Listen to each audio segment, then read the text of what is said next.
Introduction to Customer Analytics.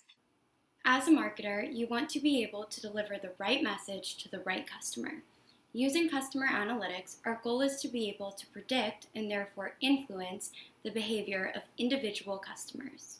Marketers can use customer-centric analytics in countless ways. To name a few, businesses can harness data to understand the buying behavior of their existing customers, understand why prospects are not yet customers, determine what products to launch, forecast performance and understand what factors drive that performance, and allocate company resources appropriately. There are several types of customer-level data. The first is choice data. As a customer, I can choose between Coke and Pepsi. Count data is a quantity. How much soda am I purchasing? Next is timing data. How long do I stay a customer? How frequently do I make a purchase?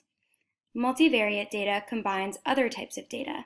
Which do I choose between Coke and Pepsi, and how much do I purchase?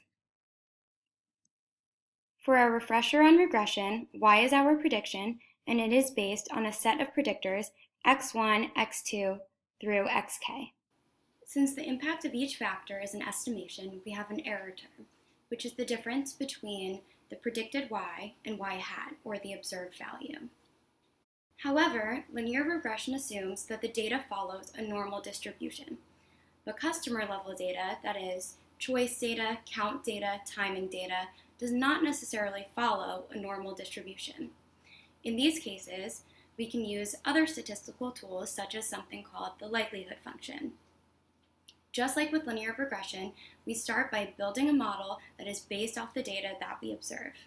We have n different observations, y1 through yn, and we assume that they follow some function or distribution. When we estimate parameters, we ask, how likely are we, given these parameters, to observe the set of data that was observed? In building a good model, we try to maximize this likelihood of observing our data. This is done by choosing the best possible combination of coefficients. The likelihood function is the product of the likelihoods associated with each observation. To make this model, we calculate the parameters theta that make observing the actual data y1 through yn as likely as possible.